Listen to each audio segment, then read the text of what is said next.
walimu, serikali ya Kenya haiwezi kukushughulikia. And that is why we have said we are going to have different interventions so that we can reach as many young people as possible. We need to democratize opportunity so that one intervention serves one section, another intervention serves another section, another intervention serves another section, as we seek to democratize opportunity so that we can reach to as many young people in the Republic of Kenya as we can. Na ndio sababu hiyo mimi nafurahi kusimama mbele yenu na kuwazungumzia nyinyi kama vijana wa Kenya. Mimi nataka niwahakikishie nchi yetu ya Kenya, this country called Kenya, by God's grace, we are going to change this country. And the men and women that are going to change this country, you are part of them. Mtu asiwaambie ya kwamba hii Kenya itarudi nyuma. Mtu asiwauzie story ya Kenya that is a failed state. The failed state is in their heads, is in their failed heads. Kenya is going forward. And I want to tell you, the challenge we have had as a nation, shida tumekuwa nayo kama taifa, sio shida ya vijana, sio shida ya wananchi, sio shida ya pesa, ni shida ya uongozi. That is the challenge we've had. Leaders. Viongozi wengi hawana habari. I say this without fear of any contradiction. The challenge we have had is a challenge of leadership. Mtu tu anataka kupigiwa makofi morning evening, anaimbiwa na wamama morning evening, na hakuna kitu anafanya. He has no plan, he has no idea, he has no agenda, he has no program, he has no vision. Watu wanahangaika tu kuimbia huyu mtu. Left, right, center. Oh, bwana mkubwa, excellency, nani, nini. And let me tell you, we made a decision that we are going to change this country. And we are changing Kenya one step at a time. When I came into office, the economy was doing badly. Inflation was at 9.6%. Our dollar exchange rate was close to 165. Kenya was set by all that it was going to default in its international financial obligation. But we provided leadership. Today, there is a world of a difference in the economy of Kenya of 2026 and the economy of Kenya of 2022. Today, inflation has come down from 9.6% to 4.5%. Our dollar reserves have grown from 7 billion to 12.3 billion, the highest in the history of Kenya. Today,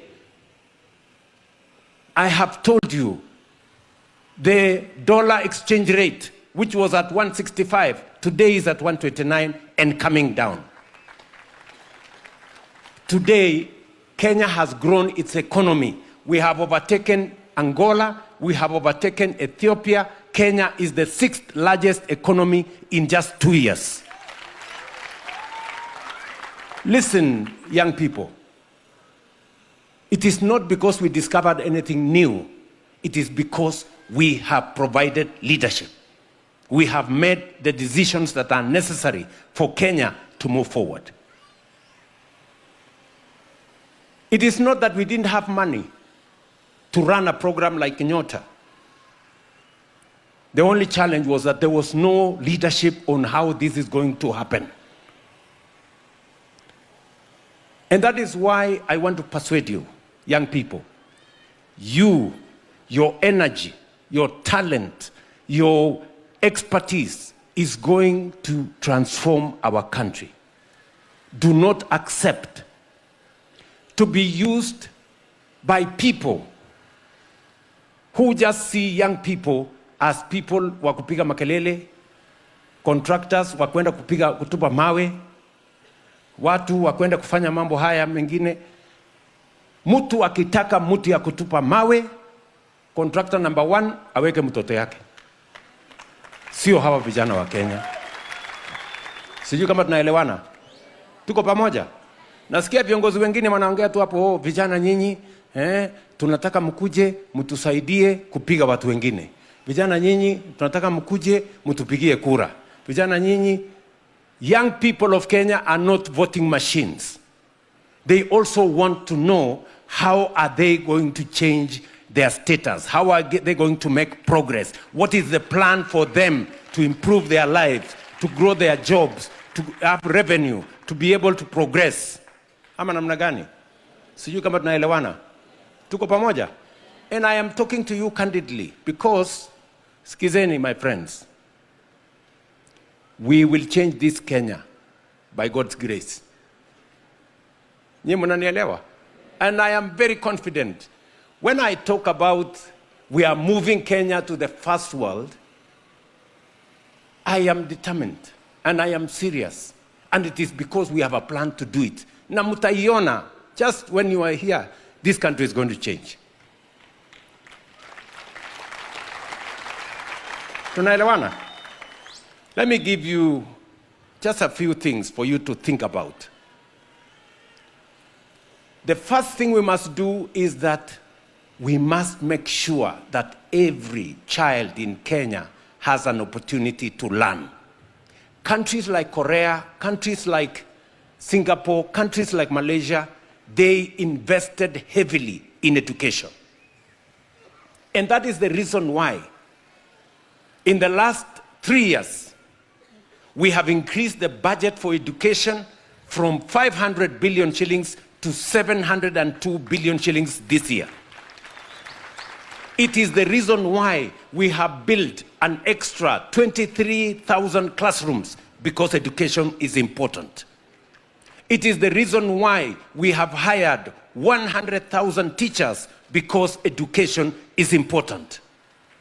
It is the reason why we have a new student-centered funding model for our universities and our TVETs, because the education of the young people of the Republic of Kenya is important.